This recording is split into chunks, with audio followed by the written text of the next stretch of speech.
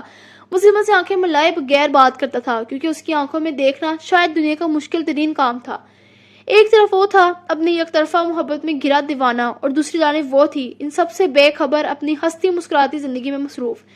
رافع زیادہ دیر وہاں رک نہیں سکا. اپنی نظروں کا زاویہ بدلتے ہوئے وہ دوسری جانب بڑھ گیا. وہ صرف اور صرف ساحر کی وجہ سے یہاں موجود تھا. اسے اپنے سر کی خوشیاں اپنی ذات سے زیادہ عزیز تھی، ورنہ تو اس کی شادی کے بعد اس نے قسم کھا لی تھی کہ وہ دوبارہ کبھی اس کا سامنا نہیں کرے گا. ساحر اپنے ایک دوست کے پاس کھڑا تھا جب بار بار آتی فون کال نے اس کی توجہ اپنی جانب مبذول کروائی تھی. وہ اسے ایکسکیوز کرتا ہوا ایک سائٹ پر آیا تھا اور کال اٹینڈ کی. یہ پریشا کی کال تھی. دوسری طرف سے جو خبر سے سننے کو ملی تھی وہ اس کے حواس انجوڑ گئی. وہ ایک پل کو حواس بھاگتا ہوا تھا، جبکہ دوسرے ہی پل سنبھلتے ہوئے اس نے اجرت میں فون پر دوسری جانب تسلی دیتے ہوئے اپنے آنے کا یقین دلایا تھا، اور کال بند کرتا ہوا وہ یاسر صاحب کی طرف بڑھا تھا. انہیں ایک ایمرجنسی کا کہہ کر وہ لمحوں میں ہال سے نکلا تھا. رمیسا بیگم، ہاشر اور رافع سب نے اسے جاتے دیکھا تھا، جبکہ ہاشر تو اس کے پیچھے گیا تھا کہ آخر وہ اتنے اہم موقع پر یوں اس طرح گھبرا کر کہاں بھاگا جا رہا تھا. ہاشر کو بھی ایک ایمرجنسی کا کہہ کر سب کو سنبھالنے کا کہہ کر وہ اپنی گاڑی میں سوار ہو کر لمحوں میں وہاں سے نکل گیا. اس کے یوں چلے جانے سے ہیرا کی مسکراہٹ سمٹی تھی. اسے اداس نگاہوں سے جاتے دیکھا تھا، جو کہ ہمیشہ کی طرح آج بھی اسے اگنور کر کے چلا گیا تھا. دوسری جانب تیزی سے ڈرائیونگ کرتے ہوئے وہ اس منزل کی جانب رواں تھا، جو کہ ایک نیا سلسلہ، ایک نیا رابطہ شروع کرنے والی تھی. اس کا آج کا سفر اسے بہت کچھ چھیننے والا تھا جس سے وہ بے خبر تھا. اگر اسے آج اپنے ہونے والے نقصان کا ذرا سا بھی اندازہ ہوتا تو کبھی وہاں سے نہیں جاتا. باہر رات تیزی سے گہری ہو رہی تھی. اس نے اپنی ریسٹ واچ پر نظر ڈالتے ہوئے گاڑی کی سپیڈ مزید بڑھائی تھی. قسمت کے کچھ فیصلے بڑے عجیب، انوکھے اور غیر متوقع ہوتے ہیں. کوئی کسی کا ہو کر بھی اس کا نہیں ہوتا، اور کوئی کسی کا کچھ بھی نہ ہوتے ہوئے بھی اس کا سب کچھ ہوتا ہے. جاری ہے. کیسے لگی آپ کو اندیکھا خواب کی قسط نمبر 12؟ کمنٹس میں لازمی بتائیے گا. فائنلی میرے چینل کو لوگ ضرور سبسکرائب کر دیں اور بیل آئیکن کو لازمی پریس کر دیں تاکہ آپ کو آنے والی ویڈیو کا نوٹیفیکیشن مل سکے، اور مجھے زیادہ سے زیادہ سپورٹ کریں. تھینک یو سو مچ. ملتے ہیں اگلی ایپیسوڈ میں. اللہ حافظ.